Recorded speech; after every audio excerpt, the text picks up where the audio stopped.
Imagine a luxury hotel sealed off by police. No cameras, no press, just 130 of the world's most powerful people. Presidents, princes, and billionaires gathering in total secrecy. This isn't fiction. It's the Bilderberg Group.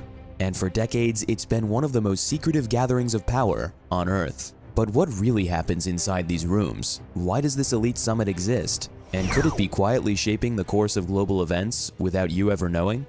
The story begins in 1954 in post-war Europe. The world was still licking its wounds from World War II, and the Cold War was heating up. Around this time, Prince Bernhard of the Netherlands joined forces with powerful Western businessmen and politicians to host a private summit at the Hotel de Bilderberg in Oosterbeek. Their aim was reportedly to create unity between Europe and America to contain the Soviet threat. Their method was to talk behind closed doors, honest, brutal, and off the record. And so, the first Bilderberg meeting was born. Only 61 people attended that first time, but among them, ministers, bankers, CEOs, military commanders, party leaders. And from the very beginning, there was no press, no public agenda, no recordings. In 1976, the group's co-founder, Prince Bernhard, was caught in a massive corruption scandal, taking bribes from the enormous military-industrial contractor, Lockheed Martin. The 1976 meeting was cancelled, the only time until COVID that Bilderberg didn't meet. The group still meets every year, only now the stakes are higher and the guest list is bigger and far more powerful. Every meeting is invite-only, capped at no more than 150 attendees.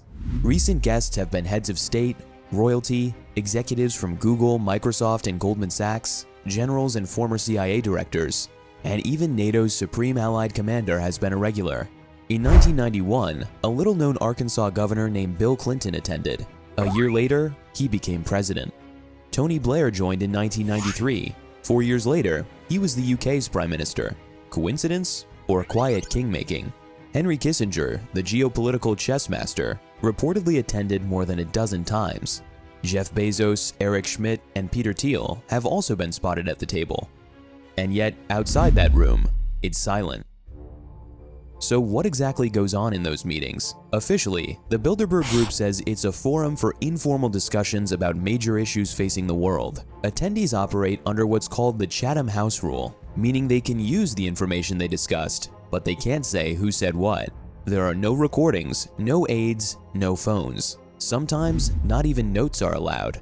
Every year, the steering committee publishes a short list of topics, things like artificial intelligence, global realignment, the future of NATO, banking systems, and pandemic preparedness. But beyond that, nothing. Not a single speech or transcript ever reaches the public. The doors close, and the world wonders. Bilderberg claims the privacy encourages free thought, open, honest discussion among leaders who normally can't speak freely. But if there's nothing to hide, why all the secrecy? Why surround luxury resorts with armed guards? Why close off airspace and shut down roads? Why do motorcades of tinted cars drive under police escort? And why do elected officials attend and not disclose what they discussed? At a 2013 meeting in England, hundreds of police officers formed a perimeter around the Grove Hotel, blocking off protesters and journalists. The press wasn't just unwelcome, they were forbidden. So does Bilderberg shape the world? Supporters say it's just high-level networking. Critics say it's informal policymaking without public oversight.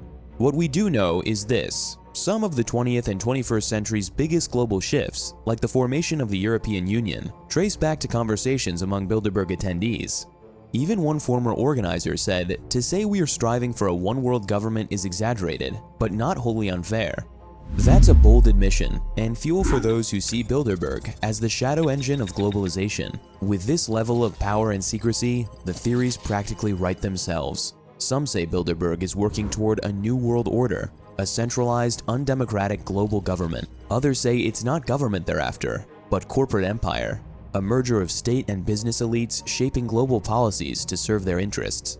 Others allege that wars, oil shocks, and even economic crashes begin inside those meetings, especially when public officials attend, then dodge questions. When billionaires show up, but the press gets shut out. When people with the power to shift history decide to meet in secret. So what is the Bilderberg Group? A shadow government? A glorified retreat? A conspiracy?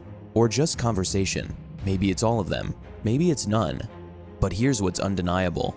When 130 of the most powerful people on Earth lock themselves in a room each year, when they do it without oversight, without press, without public knowledge, it's not just strange, it's suspicious, and it's worth paying attention to. The next meeting is already being planned, the guest list is already being written, and the rest of us are still on the outside, wondering.